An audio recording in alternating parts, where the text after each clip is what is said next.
but most likely people call it magnetism. Now guys, when I say magnetism, what is the exact thing we study? Magnets or their phenomena or application और how it works? The answer is ये सभी चीजें हम लोग ये topic में पढ़ते हैं. तो मैग्नेट का सबसे सिंपल एप्लीकेशंस का अगर मैं लिस्ट निकालूं तो सबसे इंपॉर्टेंट में पहला नाम आता है हार्ड डिस्क का, जो हमारे लैपटॉप्स में, हमारे सीपीयू में, कंप्यूटर्स में जो हार्ड डिस्क होता है जिसमें हम लोग डेटा स्टोर करते हैं, that works under this simple concept of magnetism. Magnetism use करके डेटा राइट करते हैं हम लोग, डेटा रीड करते हैं. तो ये one of the most important example है मैग्नेटिज्म का. Second example is the magnetic compass. We all know whenever you suspend a magnet, it comes to rest in north-south position. And with the help of that, we can easily determine or we can easily understand कि कौन सा east रहेगा, कौन सा waste रहेगा, ये हम लोग बहुत आसानी से पता लगा पाते हैं. तो ये कुछ छोटे छोटे एग्जाम्पल्स हैं जो बहुत ज्यादा इंपॉर्टेंस रखते हैं. प्लस क्रेडिट कार्ड या डेबिट कार्ड आपने देखा ही रहेगा. तो ये जो ब्लैक कलर का यहाँ पे जो दिख रहा है आपको, ये वाला स्ट्रिप, ये ब्लैक कलर का स्ट्रिप कोई और नहीं, ये मैग्नेटिक स्ट्रिप है. Whenever you swipe your card, ये मैग्नेट इस कार्ड का डेटा ऑटोमेटिकली उस मशीन में ट्रांसफर करता है, जिसके बदौलत जो ट्रांजैक्शन है वो अचीव हो जाता है, and that too very safely. Then moreover than this, one of the finest trains we have ever built is nothing but the maglev train. Getting it? When we say maglev, maglev का मतलब होता है magnetically levitated train. ठीक है? तो magnetically levitated train इसका क्या मतलब होता है? This train has got no wheels. This has no tire. Getting it? It is levitated with the help of magnet. And it is given a repulsion, potential difference से repulsion देके इसको एक तेज speed, इतना तेज 500 प्लस किलोमीटर पर आवर के speed में तुम इसमें luxury के साथ में ट्रैवल कर सकते हो. It is such a huge train which travels so fast and without any casualties yet so far. Getting it? तो इतना ज्यादा तेज है. प्लस क्रेन्स देखा रहेगा आपने, बड़े बड़े सामान उठाने के लिए हम लोग क्रेन वगैरह यूज करते हैं डॉकयार्ड वगैरह में. तो ऐसा हुक वगैरह से उसको हिंज करके जब हम लोग उतना बड़ा कंटेनर को डॉकयार्ड में घुमाते तो पूरा ऐसा हवा में हिलता है वो. Getting there's no stability when we transfer those tons of container. But when we use magnetic cranes, it directly gets stuck. Getting it? There is a stability which can be achieved, and using the stability, the crane can be transferred from one point to another point flawlessly. Getting it? Flawlessly आप उसको एक point से दूसरे point में transfer कर सकते हो एकदम आसानी से. Getting it? And even if it's not like अभी जैसे कि तुम बोलोगे सर इसमें तो खाली मैग्नेटिक चीजों को ही हम लोग कर सकते हैं, जरूरी नहीं है. अगर कोई नॉन मैग्नेटिक चीज है, तुम जस्ट उसको एक आयरन बेल्ट बांध दो, वो आयरन बेल्ट चिपक जाएगा, उसके साथ मैन उठा के लेके चला जाएगा. तो ऐसे ये कुछ बहुत ही बेहतरीन एग्जाम्पल्स हैं जो हमने स्टडी किए हैं मैग्नेटिज्म के नाम के अंदर. समझे? अब गाइस यहाँ पे सवाल ये उठता है कि ये सब चीजें ऐसे काम कैसे करते हैं. Getting it? ये इतने आसानी से, इतने फ्लॉलेसली ये चीज काम कैसे करता है. So now let's have a understanding कि ये चीजें क्या है. उसके लिए थोड़ा सा बेसिक से शुरू करना पड़ेगा. बेसिक इसका हिस्ट्री से शुरू होगा कि ये कब बना, किसने इसको ढूंढा और ये कहां से आया. Let's have introduction of it. तो मैग्नेटिज्म, ये चीज का पता हमको अलेक्जेंडर के जमाने से ही लग चुका था. Getting it? जब वो पहाड़ों में देखा उन्होंने कि एक बहुत ही अजीब सा फिनोमिना उन्होंने विटनेस किया कि जो लोखंड के चीजें हैं, आयरन एंड आयरन ओर की चीजें, वो बहुत इजीली अट्रैक्ट हो रहे थे उस स्टोन को. That stone was known as lodestone. Getting it's a natural magnet which is available in the mountains of this region. Lodestone कहते हैं हम लोग उसको. तो लोडस्टोन में क्या होता है, जितने भी आयन या आयन कोर के मटेरियल्स होते हैं वो चिपक जाते हैं। तो वो कौन से मटेरियल्स होते हैं आयन के? तो वो होता है Fe3O4, जिसका कॉमन नेम मैग्नेटाइट है। Getting it? तो मैग्नेटाइट, ये मैग्नेटाइट वर्ड से मैग्नेट वर्ड डिराइव हुआ है, समझे? तो magnetite is the main origin behind the formation of word magnet, and lodestone is the particular thing जिससे हम लोग एक refined magnet को बनाते हैं। Now this was the basic introduction कि ये कहां से आया है। अब इसके कुछ प्रॉपर्टीज एंड कुछ इंपॉर्टेंट डेफिनेशंस देखते हैं। प्रॉपर्टीज में दो प्रॉपर्टीज बहुत ज्यादा इंपॉर्टेंट है। पहला प्रॉपर्टी डायरेक्टिव प्रॉपर्टी एंड दूसरा property attractive property. Getting it? Now, when I say directive property, what is the meaning of directive property? Whenever you freely suspend a bar magnet, not only necessarily bar magnet, you take any magnet, man, any magnet. अभी जैसे कि magnet का हम बात करें, let's say round एक ring magnet ले लिया मैंने, या हॉर्सशू मैग्नेट ले लिया मैंने, या सिंपल एक बार मैग्नेट ले लिया, या एक मैग्नेटिक रॉड ले लिया, उसको मैंने फ्रीली सस्पेंड किया एयर में, एक नॉन मैग्नेटिक एनवायरमेंट में मैंने उसको फ्रीली सस्पेंड किया एयर में। So what do I witness? That वो particular rod या वो particular bar magnet, it comes to rest in an inclined position pointing towards the north and south of Earth. And this property of magnet is known as directive property of magnet. Second, attractive property. Just discuss किया हमने कि जो भी iron and iron core के materials exist करते हैं, magnet उनको बहुत ही आसानी से अपने तरफ अट्रैक्ट कर सकता है। अब ये दो प्रॉपर्टीज के एक्सप्लेनेशन भी देखिए, बट इसके कुछ टेक्निकल पैरामीटर्स हैं वो भी समझ लेते हैं, ठीक है? And there are some facts जो हमको पता होना चाहिए, जैसे कि उसमें से एक बहुत बड़ा फैक्ट है non isolation of magnetic poles. Non isolation मतलब you can not separate, getting it? आप सेपरेट नहीं कर सकते।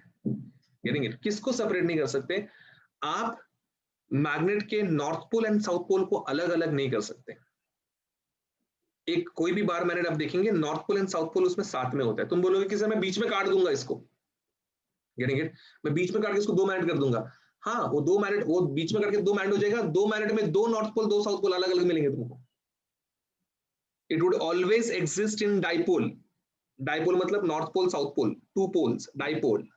Getting it? They would always exist in dipole. तुम कुछ भी करो, तो उसको ऐसे वर्टिकल काट, हॉरिजॉन्टल काट, कैसे भी काट, north pole and south pole. Monopole is impossible. Monopoles does not exist. ये बात आपके दिमाग में भर लीजिए। इसको तुमने फर्दर कट किया, ये फर्दर मैग्नेट में डिवाइड होएगा, समझा? तो each piece would start behaving as a new magnet with their own north and south pole. हाँ, भले तुम उसको कट करते जाओगे तो वो कमजोर मैग्नेट होते जाएगा। I agree with this fact कि उसका स्ट्रेंथ जो है मैग्नेटिज्म का कमजोर होगा, लेकिन north pole and south pole अलग अलग ही होगा। उसमें हर एक मैग्नेट का हर एक टुकड़ा इंडिविजुअल मैग्नेट जैसा बिहेव करेगा। करेंगे? तुम सिर्फ नॉर्थ पोल, सिर्फ साउथ पोल ऐसे पैदा नहीं कर सकते हो, समझे? क्लियर? इसका एक स्क्रीनशॉट लेकर रखो, take a screenshot of it. Sir, can you show? Let us get into terms now. तो सबसे पहला टर्म है मैग्नेटिक फील्ड। ठीक है, एक मैग्नेट का फील्ड क्या होता है? मैग्नेटिक क्षेत्र किसको बोलते हैं हम लोग? ठीक है, the region where the magnet would have its own influence. एक ऐसा क्षेत्र जहां पे मैग्नेट अपना असर दिखाएगा, एक ऐसा रीजन जहां पे उसका इन्फ्लुएंस चलेगा, जहां पे उसका प्रभाव असरदार रहेगा, उस क्षेत्र को हम मैग्नेटिक फील्ड कहेंगे। स्कूल में ये डायग्राम आपने बहुत बहुत बार देखा रहेगा कि बीच में एक बार मैग्नेट होता है, एंड बार मैग्नेट से ऐसे नॉर्थ पोल से ऐसे बहुत सारे लाइंस निकलते हैं and they terminate on south pole. देखो ना, यहाँ पे भी नॉर्थ पोल से निकला, they terminate on south pole. तो ये मैग्नेटिक लाइंस ऑफ फोर्सेस के बारे में हमको प्रॉपर्टी सिखाया जाता था। Getting it? हमने बहुत सारे प्रॉपर्टी सीखे हैं इसके बारे में, जैसे कि कुछ इंपॉर्टेंट अगर मुझे आपको बताना हो तो the property number 1 I would like to tell you is the magnetic lines of forces, they originate from north pole and they terminate on the south pole। ठीक है नहीं? ये ओरिजिनेट कहां से होते हैं? नॉर्थ पोल से ओरिजिनेट होते हैं, और कहां तक चलते हैं? ये साउथ पोल तक चलते हैं। Then secondly the place where these magnetic lines of forces are crowded, getting it, the place where these magnetic lines of forces are crowded, that is going to be the strong region of influence, or at that place the magnetism would be very strong, and places where the magnetic lines of forces are scattered, over there the field strength is going to be less, over there the magnetism is going to be low. Plus, two lines of forces never intersect each other, they never ever intersect each other. Next, if you draw tangent to these lines of forces, they give you the direction of magnetic field. And a point to be observed, a point to be noted, on the outside of the magnet, the lines of forces travel from North Pole to South Pole, but on the inside of the magnet, it travels from South Pole to the North Pole. Getting it? It's the fountain effect, right guys? एक fountain effect है ना रे, ये fountain effect मतलब fountain क्या करता है, नीचे से पानी उठाता है ऊपर फेंकता है, वही ऊपर वाला पानी वापस नीचे गिरता है, फिर उसको उठा के फेंकते रहता है, वो पानी पैदा नहीं करता। Getting it? Law of conservation of mass use होता है फाउंटेन में, यहाँ पे law of conservation of energy use हो रहा है कि जितना एनर्जी नॉर्थ पोल ने क्रिएट किया उतना ही एनर्जी साउथ पोल में टर्मिनेट होगा, फिर वही एनर्जी वापस से नॉर्थ पोल में ट्रांसफर होगा, वही वापस से साउथ पोल में जाएगा। So it's a cyclic thing. Getting it? तो बहुत इंपॉर्टेंट पॉइंट है कि outside the magnet lines of forces travel from north to south, inside the magnet lines of forces travel from south to north. अब दूसरा point जो यहाँ पे बन रहा है, जो इसका मेन कंटेंट है, दैट इज मैग्नेटिक फील्ड कौन है। तो आप देखेंगे यहाँ पे एक ऐसा रीजन जैसा बन रहा है, Getting it? आप देखेंगे यहाँ पे एक क्षेत्र जैसा बना हुआ है। अगर मैं एक आयन फील्ड को यहाँ रखूं, फटाक से खींचा जाएगा यहाँ पे। Getting it? यहां रखूं खींचा जाएगा, इधर रखा खींच लेगा, इधर रखा खींच लेगा। Getting it? बट अगर मैंने इधर रखा ना, इधर, नो असर। Getting it? Absolutely no असर, absolute no असर। The reason is वो उसके इलाके के बाहर है, वो उसके रीजन ऑफ इन्फ्लुएंस के बाहर है, तो जो भी आयन फाइलिंग उसके रीजन ऑफ इन्फ्लुएंस के अंदर में रहेगा, दैट इज उसके मैग्नेटिक फील्ड में रहेगा, सिर्फ और सिर्फ उसी के ऊपर असर होगा। ये फील्ड लाइंस दिखते नहीं है। Getting it? ये फील्ड लाइंस दिखते नहीं, एक इमेजिनरी चीज है जो एक मीडियम के हिसाब से बदलता रहता है। अलग अलग मीडियम के लिए अलग अलग रेंज ऑफ फील्ड तैयार होता है, वो आगे जाके हम देखेंगे कि कौन सा फैक्टर उसको अफेक्ट करता है। क्लियर? मैग्नेटिक फील्ड समझ में आया सबको? स्क्रीनशॉट लेते चलना गाइस, जैसे जैसे स्लाइड कंप्लीट होगा बाय डिफॉल्ट आप स्क्रीनशॉट ले लेना, मैं बोलूं नहीं बोलूं, आपको कंटेंट पसंद आ रहा है उठा लेना सीधा उसको। ठीक है, समझ में आया ये चीज कि क्या होता है magnetic field. Now let's try to understand the further part of it. अभी गाइस यहाँ पे मुझे एक बात बताओ, क्राउडेड कहाँ पे है lines of forces? Lines of forces crowded कहाँ पे है? South and north. South and north. Near pole. Near the north.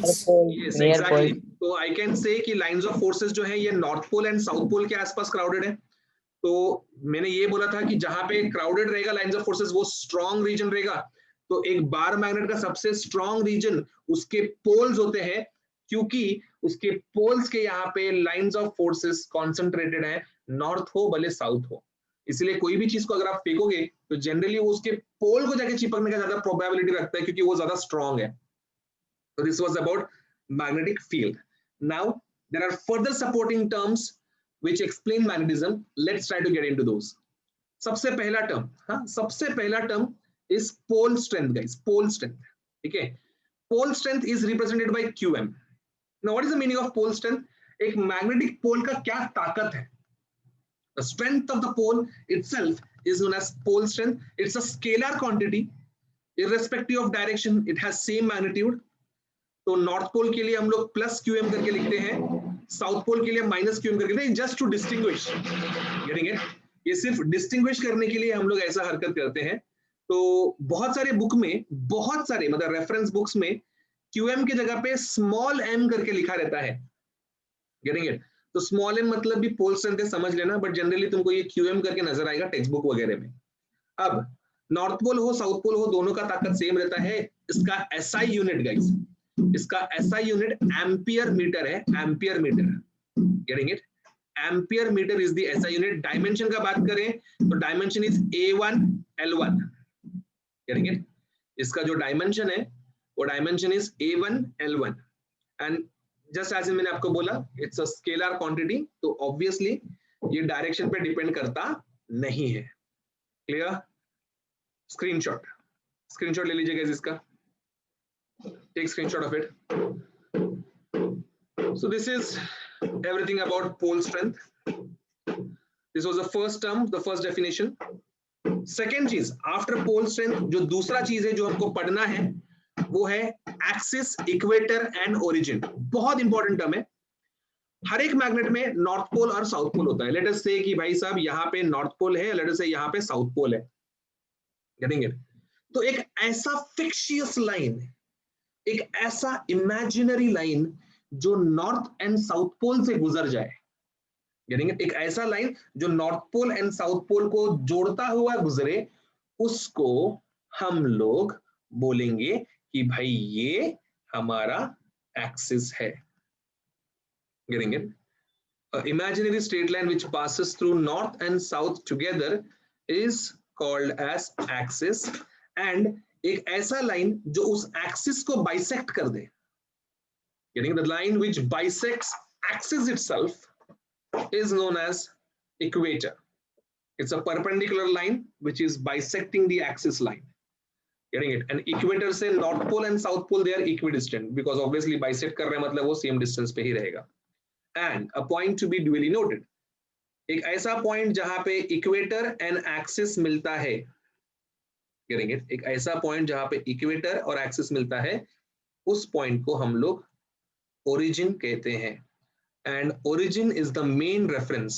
Magnet का तुम कुछ भी अगर मेजर करना चाहते हो, मैग्नेट के बारे में तुमको कुछ भी अगर जानना है, तो आपको ओरिजिन से जानना पड़ेगा, आपको ओरिजिन से मेजर करना पड़ेगा। Origin is the strong reference, you have to measure everything from origin.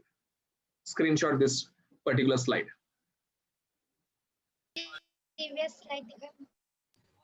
अभी एक मैग्नेट को गाइस हम लोग बाहर से देखते हैं, ठीक है? तो जो फिजिकली हमको उसका लेंथ नजर आता है उसमें और जो उसका एक्चुअल लेंथ होता है उसमें फर्क होता है। बच्चा बोलता है ये क्या है, मेरे को जो दिखता है वही उसका लेंथ होएगा ना। There are two types of length in a magnet. The most important one is the magnetic length. The one which you see is the geometrical length. जो उसका ज्योमेट्रिकल लेंथ है वो आपको नजर आता है, आप वो देखते हो। But the one that counts, the one that matters is the magnetic length. Now बच्चा पूछता है मैग्नेटिक लेंथ क्या है? Magnetic length is the distance between the two poles of a magnet. बच्चा बोलते है क्या सर, वही तो हम लोग ने मेजर किया था इसके पहले। नहीं, ऐसा हमको लगता था कि मैग्नेट के कॉर्नर पे नॉर्थ पोल होता है और मैग्नेट के कॉर्नर पे साउथ पोल होता है, बट ऐसा नहीं होता है। एक्चुअल में north pole and south pole थोड़े से नजदीक होते हैं, थोड़े से अंदर की तरफ। देखो ना यहाँ पे ऐसे थोड़े से अंदर की तरफ होते हैं, अंदर की तरफ। यहाँ पे आपको नॉर्थ पोल का दिखेगा प्लस QM और यहाँ पे माइनस QM दिखेगा साउथ पोल का। थोड़े से अंदर। क्यों अंदर होता है? क्योंकि लाइंस ऑफ फोर्सेस निकल के जब अंदर आता है तो वो अपने आप को कॉन्सेंट्रेट कर लेता है, यानी सराउंडिंग मीडियम से ऑपोजिशन ना मिले करके थोड़ा सा अपने आप को कॉन्सेंट्रेट कर लेता है ताकि उसमें से फील्ड लाइन जब निकले तो उसका खुद का मीडियम से बाहर निकले एक ताकत के साथ में। तो ये एक बहुत ही इंपॉर्टेंट फैक्टर है गाइस जो आपको याद रखना है। करेंगे कि मैग्नेटिक लेंथ ये हमेशा मैटर करता है। अब ये सवाल है कि मैग्नेटिक लेंथ किसको बोलेंगे? तो हमने बोला दो पोल के बीच में का डिस्टेंस। अभी जैसे कि मैंने बोला कि ओरिजिन से L डिस्टेंस की दूरी पे नॉर्थ पोल है एंड ओरिजिन से L डिस्टेंस की दूरी पे साउथ पोल है, तो नॉर्थ से साउथ पोल का डिस्टेंस कितना हो जाएगा? 2L हो जाएगा। Getting it? तो आप देखेंगे यहाँ पे 2L को हम मैग्नेटिक लेंथ बोलते हैं और जो फिजिकली हमको दिखता है, उसको हम ज्योमेट्रिक लेंथ बोलेंगे। तो the relation between magnetic length and geometric length is this, that magnetic length 2L is 5/6 times of geometric length. Getting it? जो भी उसका physical length दिखता है उसका 5/6 times is the original magnetic length. So you have to keep this thing in your mind हमेशा। And अब बच्चा पूछे सर एग्जाम में क्या दिया रहेगा? क्वेश्चन में न्यूमेरिकल में मैक्सिमम टाइम्स मैग्नेटिक लेंथ ही दिया रहता है। अगर उनको ज्योमेट्रिक लेंथ देना है तो दे वुड स्पेसिफाई कि वो ज्योमेट्रिक लेंथ दे रहे हैं, करेंगे। अदरवाइज बाय डिफॉल्ट दिया हुआ हर एक लेंथ डाइपोल लेंथ या मैग्नेटिक लेंथ ही कहलाता है। डाइपोल लेंथ को ही मैग्नेटिक लेंथ कहते हैं, जिसको 2L से हम यहां पे रिप्रेजेंट कर रहे हैं। Keep this thing in mind. Secondly, काफी बार ऐसा बोलते हैं कि the north pole is 5 centimetre from the origin. अब ये जानबूझकर किए, north pole is 5 centimetre from the origin का मतलब क्या है रे, कि उन्होंने एल दिया है, गेटिंग इट। तो तेरा मैग्नेटिक लेंथ कितना हो गया, 10 सेंटीमीटर। कैसे, एल दिया है ना उन्होंने, ओरिजिन से नॉर्थ पोल का डिस्टेंस दिया है, तो 2L इज मैग्नेटिक लेंथ, तो 2 into 10, 2 into 5, 10 सेंटीमीटर इज तुम्हारा मैग्नेटिक लेंथ। तो ऐसे काफी तरीके होते हैं, बट जब तुमको पता होता है कंटेंट की ज्योमेट्रिक लेंथ क्या है, मैग्नेटिक लेंथ क्या है, स्ट्रक्चर क्या है, तो बहुत कम तकलीफ होता है ये सब चीज समझने के लिए। So please take a screenshot of it, magnetic length everyone.